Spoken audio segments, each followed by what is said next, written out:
My name is Robert Bache, Medicare Bob. I own Senior Healthcare Direct, and my office and I assist people with Medicare insurance nationwide. It is Medigap Monday, and in this video, I'm going to talk about Medicare Supplement Plan M, as in Mary, and why it's going to be a plan of the future. No one talks about this plan, and I think Medicare Supplement Plan M could have a big future in the Medicare supplement insurance past 2020. A couple reasons. One, with some of the MACRA changes that are coming to Plan F and Plan G, those plans might get a little bit more expensive by about 2022 to 2025. I know a lot of my colleagues are talking about Medicare Supplement Plan N, as in Nancy, and that's not a bad choice. I do think that has a place in the future of Medicare supplement insurance as well. But let's just talk about Plan M, because I don't feel like anyone else is. So Plan M is going to be a more affordable Medicare supplement plan. You have a little bit of out-of-pocket costs. But if you're looking at if you should choose a Medicare Advantage or a Medicare Supplement plan, if you're looking at an Advantage plan, it's going to have a lower premium and some out-of-pocket costs as well. But you're also going to have a restrictive network like an HMO or PPO.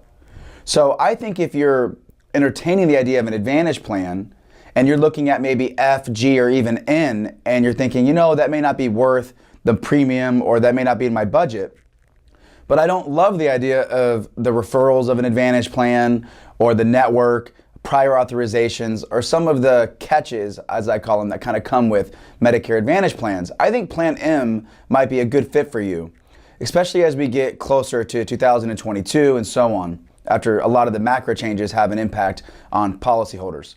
So let's talk about what Plan M does and doesn't cover.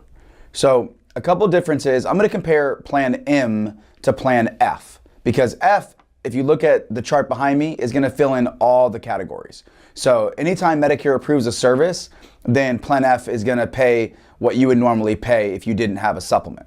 So it's going to basically be full coverage.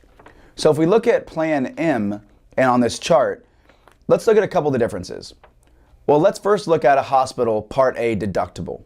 Well, Plan F, as well as G and N, are going to pay 100% of that Part A deductible if you go to the hospital, which is nice, but most people don't go to the hospital every year.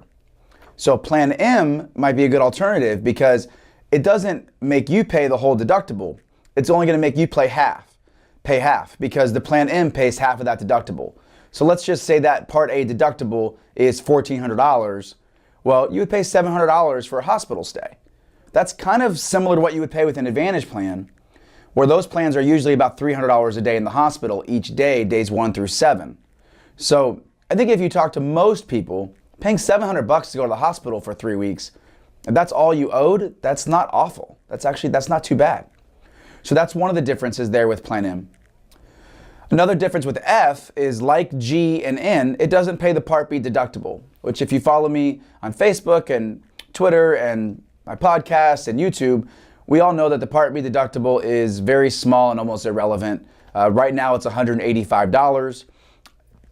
About 10 years ago it was around $147. So that hasn't fluctuated too much. So the Part B deductible is going to be very small, and it's going to be, right now it's $185. So again, that's not a big deal. With Plan M, once you pay that $185 deductible, then Plan M pays the 20%, just like F, G, and N. So the last difference between F and M, looking at it on the chart, is it doesn't pay Part B excess charges. Now, Plan G does pay the Part B excess charges, which is nice. But Plan N, which a lot of people are talking about as the plan for the future, which I don't disagree with, I think it's not a bad option, but that also does not pay Part B excess charges. So what is a Part B excess charge? I have tons of videos on this, so if you subscribe to my YouTube channel, you'll be a pro. But basically, every doctor that accepts Medicare has the right to either accept what Medicare charges or charge more than what Medicare allows. And that's called a Part B excess charge. If you have F or G, you don't have to worry about it because both plans pay the Part B excess charges. If you have N or M that I'm talking about now, then you would have to pay the 15% excess charge. How often do those occur? How much are those on average? You know, we really don't have an answer to that. In my experience, I really only see them charged frequently by anesthesiologists, and it's like maybe chiropractors or some vision doctors and stuff like that, some specialty doctors.